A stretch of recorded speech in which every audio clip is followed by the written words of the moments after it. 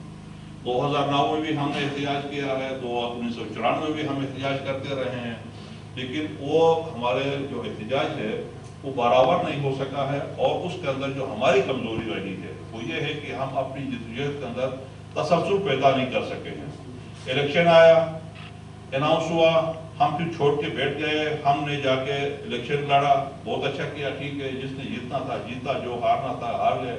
اس کے بعد نہ جیتنے والے نے، نہ ہارنے والوں نے، نہ اس الیکشن سے باہر رہنے والوں نے، کسی نے پھر اس مسئلے کو نہیں اٹھایا۔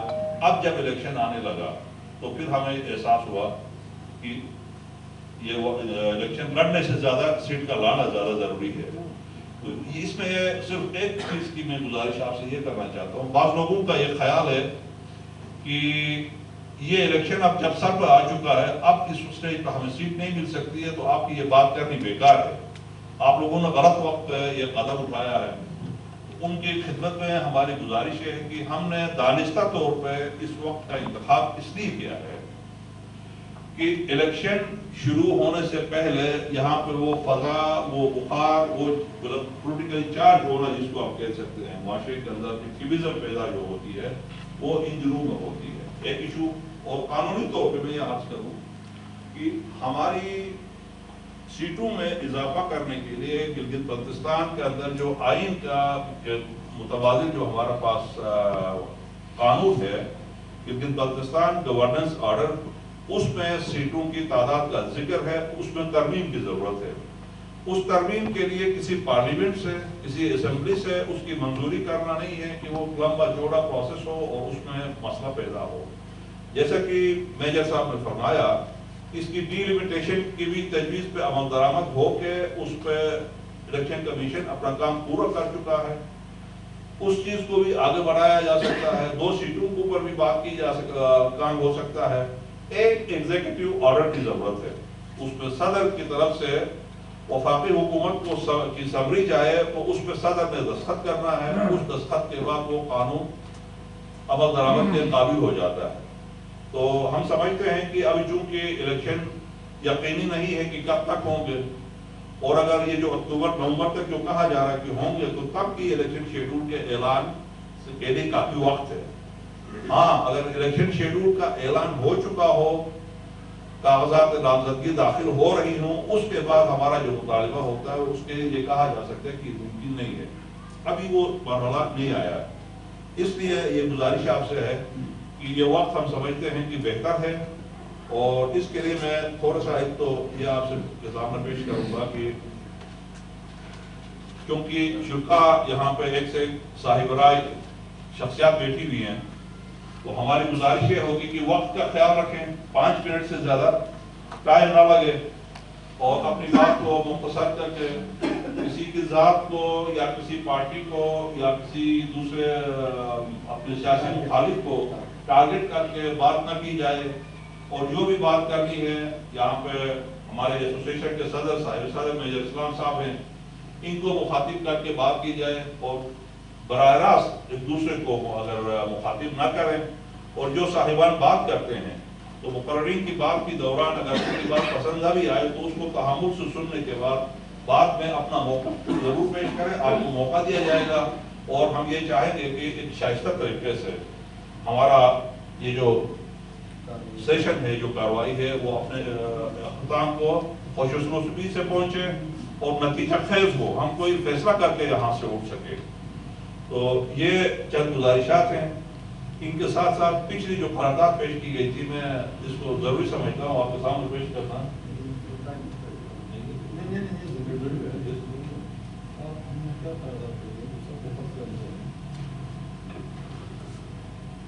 یہ 16 اگست کو پاس کیا تھا۔ حنزہ گلگت بلتستان کا سب سے وسیع و عریض ضلع ہے، جو دور افتادہ اور پسماندہ وادیوں پر مشتمل 1109 مربع کلومیٹر رقبے پر محیط ہے۔ اپنی اسٹریٹجک محل وقوع کی وجہ سے حنزہ کی بین الاقوامی اہمیت ہر دور میں مسلم رہی ہے۔ یہ 10,109 کا فگر لکھا ہوا ہے۔ حنزہ کے عوام کو یہ امتیاز حاصل ہے کہ انہوں نے جنگ آزادی گلگت بلتستان میں سب سے نمایاں کردار ادا کیا، اور پاکستان سے اپنی ریاست کے الحاق کی رضاکارانہ پیشکش کر کے عوامی جمہوریہ چین سے اتنی گہری دوستانہ ہمسایگی کو ممکن بنا دیا۔ حنزہ پاکستان کے معاشی شیرک چین پاکستان اقتصادی راہداری یعنی سی پیک کا گیٹ وے ہے، اور یہیں سے شاہراہ ریشم کا 202 کلومیٹر کا حصہ گزرتا ہے۔ جنگ آزادی سے ایندم محب وطن اہل حنزہ بہادری سے مادر وطن کا دفاع کرتے آئے ہیں۔ جا بجا پائے جانے والے شہداء کے مزارات اور سینوں پر سجائے شجاعت کی داستانیں تمغے سجائے شجاعت کی داستانیں رقم کرنے والے بہادر غازی اس لازوال قربانی کی گواہی دیتے ہیں۔ حنزہ کے امن پسند لیکن جری عوام نے اپنی بین الاقوامی سرحدوں کے دفاع کو از خود یقینی بنا کر فوج کو کبھی بھی تعیناتی کی ضرورت محسوس نہیں کروائی۔ فرزندان و دختران حنزہ نے کوپرمائی کے میدان میں بھی کارہائے نمایاں انجام دے کر بین الاقوامی شہرت کی بلند